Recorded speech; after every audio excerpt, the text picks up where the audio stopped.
সুদীপ্তর নতুন চাকরি হয়েছে শান্তিনিকেতনের এক স্কুলে। কলকাতার ব্যস্ততা থেকে বেরিয়ে এমন এক শান্তিপূর্ণ জায়গায় থাকার সুযোগ পাওয়ায় সে দারুণ খুশি।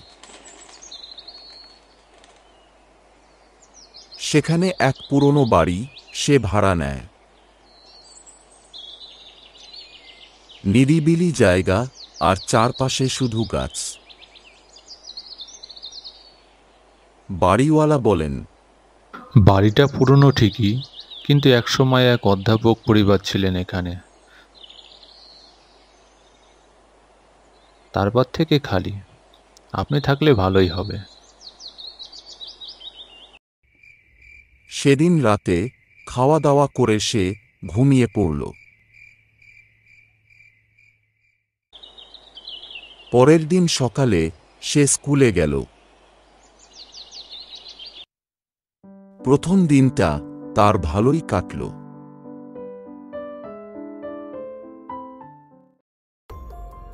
সেই রাতে ঘুমাতে গিয়ে হঠাৎই একটা শব্দ শুনল সে।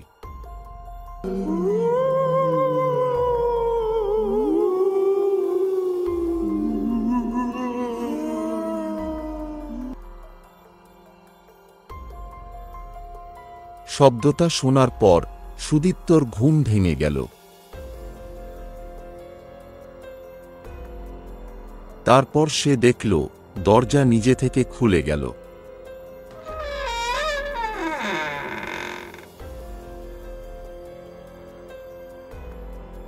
কি ব্যাপার? দরজাটা আপনা আপনি খুলে গেল কিভাবে? মনে হয় হাওয়ায় খুলে গেছে।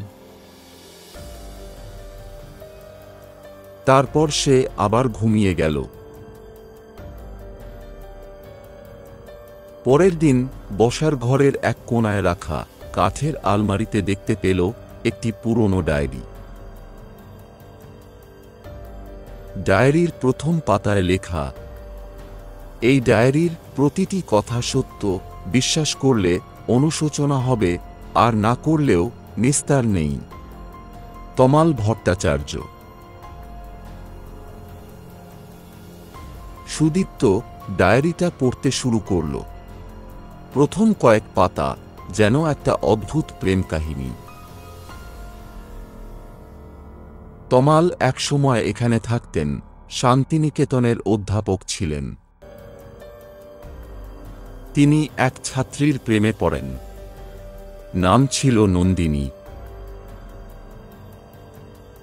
কিন্তু সম্পর্কের এক পর্যায়ে নন্দিনীর মৃত্যু ঘটে। এটা দুর্ঘটনা না আত্মহত্যা কেউ জানে না।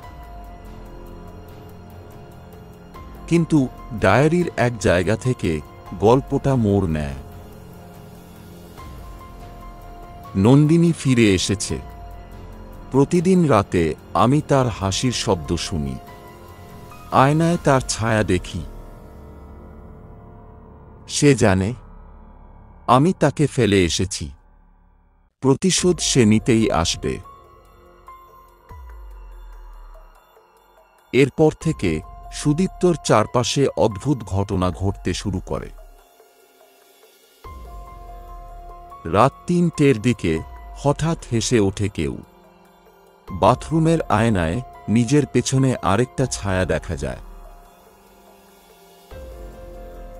একদিন রাতে সে জেগে উঠে দেখে ডায়েরিটা খোলা, অথচ সে আগের দিন বন্ধ করে রেখেছিল। সে ডায়েরিটা আবার পড়তে গিয়ে দেখল নতুন লাইন আবিষ্কার হয়েছে। তুমি আমার বাড়িতে আসো, এবার আমার গল্প তোমাকেই লিখতে হবে। সে চমকে ওঠে। কে লিখেছে এটা? তমাল তো অনেক আগেই মারা গেছেন। এবার সে খোঁজ নেয় আশপাশের লোকজনের থেকে। বলছিলাম দাদা, ওই জমিদার বাড়ির সম্পর্কে আপনাদের কিছু জানা আছে নাকি? ও বাড়িতে এক মেয়ে আত্মহত্যা করেছিল। শুনেছি তার আত্মা এখনো ঘোরে। ওখানে রাত হলে কেউ থাকে না। ওটা অভিশপ্ত। সুদীপ্ত এখন আর শান্তিতে ঘুমাতে পারে না। রাতে নন্দিনীর নাম ডেকে কেউ চিৎকার করে, নন্দিনী, নন্দিনী। একদিন সে দেখতে পায় নন্দিনী তার সামনে দাঁড়িয়ে আছে আর বলছে, তুমি জানো না আমি কে? তমাল শুধু একজন অধ্যাপক ছিল না, সে আমায় ব্যবহার করেছিল এক অভিশপ্ত সাধনার জন্য। তার মানে কাহিনীটা প্রেমের নয়, আত্মার ব্যবসার। তমাল তন্ত্র সাধনায় মেতে উঠেছিল, আর নন্দিনী ছিল তার বলিদান।